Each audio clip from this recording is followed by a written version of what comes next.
नमस्कार साथीहरू। आजको यो भिडियोमा म तपाईँलाई नेपालमै जानुपर्छ, नेपाल नै फर्किनुपर्छ भनेर ज्ञान दिन पनि आएको होइन र विदेशमै बस्नुपर्छ भनेर जबरजस्ती गर्न पनि आएको होइन। यो भिडियो लास्टसम्म हेर्नुहोला, किनभने हरेक नेपालीको मनमा विदेशमै बस्ने कि नेपाल फर्किने भन्ने कुरा एक न एकचोटि आएकै हुन्छ। र यो कुरा हरेक नेपालीको मनमा रातिको समयमा जब बुवा आमाको फोन आउँछ, जब फेस्टिभलमा एक्लो भइन्छ, जब पैसा त हुन्छ तर मन खाली खाली हुन्छ, यति बेला आइरहन्छ।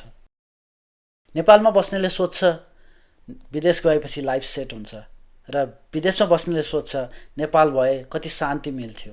फन्नी कुरा त के छ भने दुवै साइडकोले एक अर्काको साइडको सपना देखिरहेको हुन्छ। फेसबुक र इन्स्टाग्रामले यो कन्फ्युजन झन् बढाइदिन्छ। नेपालमा बस्नेले विदेशमा बस्नेहरूको फोटो देखेर सोच्छ, आहा कति राम्रो ठाउँ, म पनि जान पाए हुन्थ्यो। र विदेशमा बस्नेले नेपालमा गाउँघरमा बस्ने कुखुरा भैँसी बाख्रा देखेर कति सोच्छ, पहिला पनि मेरो जिन्दगी यति आनन्दको थियो, मैले त्यो जिन्दगी जिउनै पाइनँ, अब जिउन जान चाहन्छु। नेपालकाले विदेशको मान्छेको घर गाडी पैसा देख्छ, तर विदेशकाले नेपालको त्यो वातावरण, त्यो गाउँ, त्यो सहर, त्यो भाले बासेको सबै कुरा देख्छ, तर फोटोभित्रको रियालिटी कसैले पनि देखिरहेको हुँदैन। नराम्रो फोटो कसैले पनि हाल्दैन, न विदेशकाले न नेपालकाले। नेपाल फर्किन मन लाग्ने सबभन्दा पहिलो कुरा भनेको आफ्नो बुवा आमा हो। उहाँहरू बुढो हुँदै जानुभएको हुन्छ, फोनमा बोल्ने बेला सब ठिक छ भन्नुहुन्छ, तर स्वरमा थकाइ हुन्छ। दोस्रो कुरा भनेको एक्लोपन हो। विदेशमा मान्छे धेरै हुन्छ तर आफ्नो मान्छे कम हुन्छ। फेस्टिभल आउँछ, दसैँ तिहार तिज, अफिसको काम सकेर घर आउँछौँ अनि बस्ने चुपचाप। तेस्रो कुरा भनेको मेन्टल हेल्थ। पैसा कमाउँदै गर्दा, पैसा टन्न जम्मा गर्दै गर्दा मनमा आउँछ, म यहाँ किन छु, जब पैसाको लागि मात्र छु। र सबैभन्दा ठुलो लाइन मनमा आउँछ, यहाँ पैसा त छ तर जिन्दगी छ, पैसा त छ तर आफ्नोपन छ यहाँ। अब अर्को साइडबाट पनि सोच्नुपर्छ, विदेशको लाइफ सबैभन्दा राम्रो पक्ष के हो भने यहाँको सिस्टम हो। टाइममा काम, टाइममा पैसा, रेस्पेक्ट। यहाँ काम सानो हुँदैन, सफाइको काम गरे पनि मान्छेको इज्जत घट्दैन। बच्चाको फ्युचरको कुरा आउँछ, एजुकेसन, हेल्थ, सेफ्टी। नेपालमा ट्यालेन्ट भए पनि सिस्टमले सपोर्ट नगर्ने धेरैले भोग्नु भएको छ। र अर्को कुरा, विदेशमा स्ट्रगल छ तर स्ट्रगलको भ्यालु छ। र यो सेक्सन ध्यान दिएर हेर्नु होला। नेपाल फर्किने बित्तिकै सब थोक ठिक हुँदैन। बिजनेस खोल्छु भन्यो भने पनि प्लान बिना गयो भने बिजनेस डुब्न सक्छ, इन्कम ड्रास्टिकली घट्छ, लाइफस्टाइल मेन्टेन गर्न सकेन भने फ्रस्ट्रेसन आउँछ, र समाजले सोध्छ यो मान्छे विदेश गएर आएको, के गर्यो यसले। र विदेश बसेर पनि लाइफ फेरी टेल हुँदैन, रुटिन रोबोटिक हुन्छ, काम घर काम। प्यारेन्ट्सको लास्ट टाइमहरू मिस हुन्छ।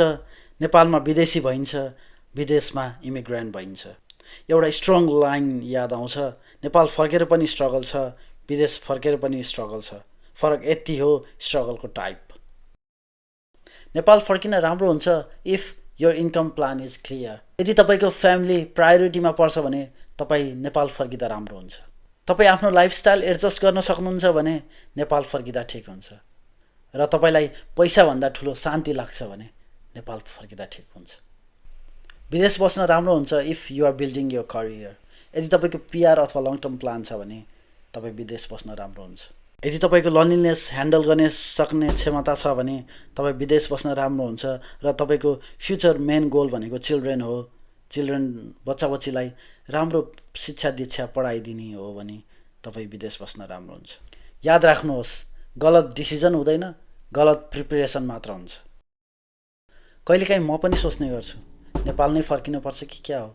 फोनमा बुवा आमाको स्वर सुन्न पर्दा यो प्रश्न झन् गहिरो बनेर आउँछ। तर मैले बुझेको कुरा, डिसिजनभन्दा पनि एक्सेप्टेन्स महत्त्वपूर्ण हुन्छ। यो डिसिजन कमेन्ट सेक्सनले गर्दैन, यो डिसिजन युट्युब भिडियोले गर्दैन, यो डिसिजन तपाईँको लाइफले गर्दैछ।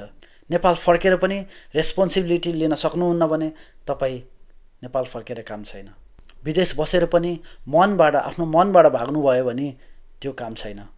जहाँ बसे पनि लाइफबाट भाग्नु हुँदैन, रेस्पोन्सिबिलिटी लिन सक्यो भने जहाँ पनि आफ्नो घर हो।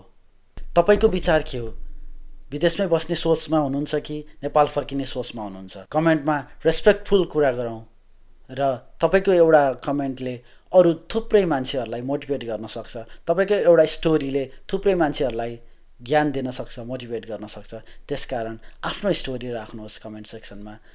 भिडियो मन परे एउटा लाइक गर्नुहोला र च्यानलमा नयाँ हुनुहुन्छ भने सब्सक्राइब गर्नुहोला। भेटौँला अर्को भिडियोमा। धन्यवाद। नमस्कार।